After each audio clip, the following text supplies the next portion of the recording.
ছাত্র জনতার গণ অভ্যুত্থানে শহীদদের স্মরণে 14 সেপ্টেম্বর স্মরণ সভার আয়োজন করছে সরকার। সচিবালয়ে সাংবাদিকদের সাথে আলাপে এমন তথ্য জানিয়েছেন অর্থ উপদেষ্টা ডক্টর সালেউদ্দিন আহমেদ।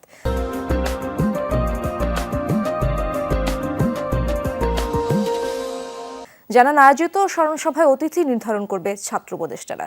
এছাড়া অতিথি হিসেবে উপস্থিত থাকবেন শহীদ পরিবার সহ আরও অনেকেই। রাজধানীর চীন মৈত্রী সম্মেলন কেন্দ্রে অনুষ্ঠিত স্মরণ সভায় ছাত্র জনতার গণ অভ্যুত্থানে নিহত শহীদদের প্রতি শ্রদ্ধা জানানো হবে। আয়োজন সম্পন্ন করতে অর্থনৈতিক বিষয় সংক্রান্ত মন্ত্রিসভার কমিটিতে সরাসরি ক্রয় পদ্ধতিতে 5 কোটি টাকা খরচের প্রস্তাব অনুমোদন দেওয়া হয়েছে।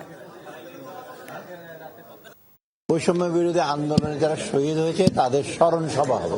ওটাদের টাইটেল হলো স্মরণ সভা 14 তারিখে, এবং এটার ভিতরে কিছু আনুষঙ্গিক খরচ আছে, খরচ বেশি না, ম্যাক্সিমাম 5 কোটি টাকার মতো খরচ। এটা খুব সম্ভব, তাই না? বঙ্গবন্ধু না কি বলে চায়না মৈত্রী সমিতি আর কি।